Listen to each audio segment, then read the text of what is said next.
Nature has this way of reflecting our deepest fears, but it also holds the key to overcoming them. Today, I want to share how I conquered my own fear of the outdoors by embracing an abundance mindset and leaving thoughts of scarcity behind. I'll never forget the day where I ventured into the heart of Aspen, Colorado. When we first got there, the first thing that I noticed was the Maroon Bells. They're these giant red mountains, and they were snow-capped. And the weird thing was, it was June.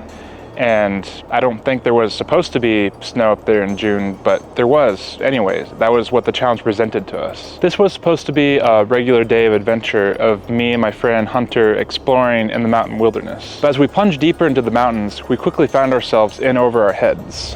What started out as this beautiful hike quickly turned dangerous. The snow had piled higher and was deeper than we expected. This slope that we were on just became this whole thing of uncertainty. Every step that we took, it was just unknown if we were going to slip and fall hundreds of feet and maybe possibly get injured. And the thing about this was the trail conditions that we read up on, it didn't reflect on what we were seeing. So we didn't bring any ice axes or ice spikes for our shoes. We had very little traction. For every one step that we took, it felt like it was actually two because we would slide back a little bit. And it was really slowing down our progress. Panic surged through both of us.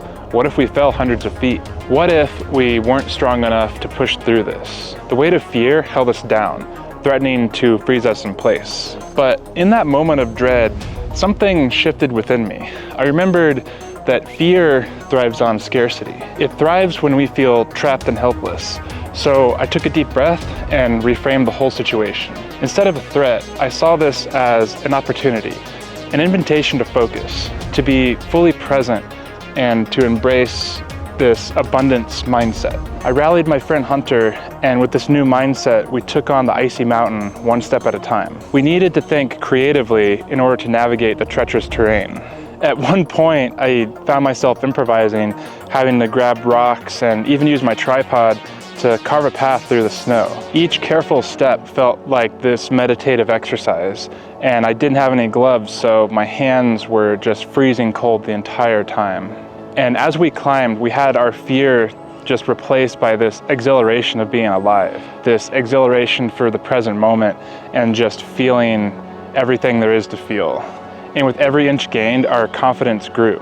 Before we knew it, we stood at the summit, breathless not just by the altitude, but by the sheer magnitude of what we'd achieved together. We had transformed a moment of fear into a testament of resilience, proving that with focus and a shift in mindset, we could conquer even the toughest of mountains. Over the years, I've learned that nature isn't something to fear. It's a treasure trove of opportunities and life lessons that can help you grow. By shifting our mindsets from scarcity to abundance, we were able to think of solutions to the problem that we never thought possible. This experience has taught me to embrace challenges as gateways to growth, fundamentally transforming how I view the whole world. Now, this is an extreme example of how you can shift your perspective into an abundance mindset, but you can use any opportunity that life gives you.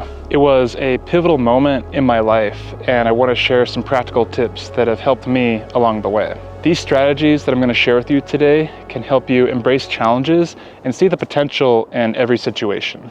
Let's dive in. Now, it's counterintuitive, but gratitude has actually been one of my key practices in my journey to abundance. It might sound simple, but by focusing on what I already have, I'm able to cultivate this energy, cultivate this abundance, and see that the world is not just always in scarcity, how we're not reacting in this fight or flight mode, and how we're just able to do this whole energy shift and how there's just enough of everything. Whether it's being thankful for the fresh air on a hike or appreciating the lessons that I learned from difficult experiences, this whole mindset helps me stay grounded. There are so many simple things that I used to take for granted, and just by appreciating what I have, that creates this ripple effect throughout my whole day. I like to start my mornings by sitting still and thinking about 3 things that I'm grateful for. It's been really helpful for me.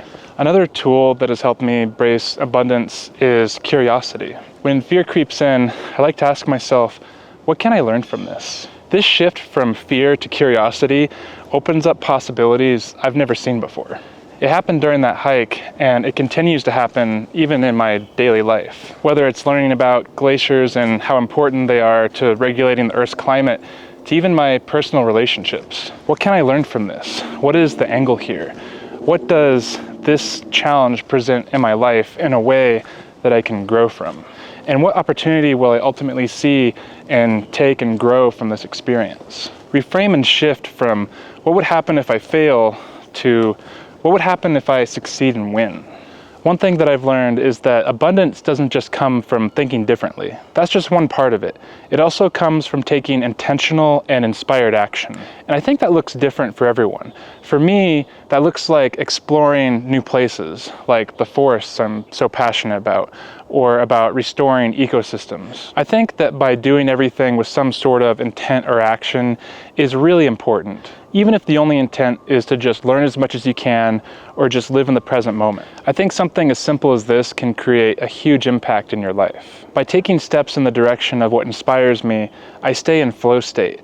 And for me, that flow creates even more abundance. For this next piece of advice, I cannot emphasize it enough. Who you surround yourself with matters so much. People like my friend Hunter keep me grounded and just constantly remind me of what is possible. Who you surround yourself with matters. And if you surround yourself with people that just bring you down, that is ultimately going to impact your life. And you want to surround yourself with people that lift you up, that encourage you, that help you grow, help you learn. And if that's not happening for you, it can be really hard to want to leave the group that you're with to go somewhere else and grow. And sometimes that takes just a little bit of analyzing of what situation you're in before you can realize that you're in a situation that's not good for you. And until you do that and leave, that's gonna potentially hold you back from this growth and self-discovery. Whether it's your friends, community, or even mentors, surrounding yourself with those who believe in abundance helps keep that mindset alive. Standing on the summit that day, I realized something profound. It's not the challenges that we face that define us, but how we choose to respond. Nature has taught me this, and it continues to teach me this for every time that I go out and explore. There are things that I've learned over the years that have fundamentally shifted and changed my energy and my overall vibratory state. I know this is going to sound really woo-woo, but just hear me out for a second. I've come to find that doing things like yoga, meditation, listening to music, even things like what I'm doing now, being alone in nature, all of this really helps ground me. It shifts my whole focus and induces this kind of flow state. I could honestly do a whole video on flow state and my experiences with it, but basically flow state is this state that is characterized by complete immersion and engagement in an activity. When in flow, you experience this effortless concentration. You lose track of time and sometimes even self-consciousness. You become truly present, and the time just feels like it passes differently than it normally would in like a normal consciousness setting. And lastly, living in an abundance mindset means trusting the process even when things get tough. On that snowy mountain trail, I could have just given up and let fear completely paralyze me. But abundance is about seeing the bigger picture. It's about realizing that every setback is actually an opportunity to analyze and grow from it. Things might not always work out in the way that you intended them to go. Some things will happen in life and reveal things that you weren't expecting. I recommend being open to all experiences and just get really curious when things like this happen. I think you'll be pleasantly surprised when you shift your energy and approach the world from this space. This experience was pivotal for me, and it shaped how I view the world.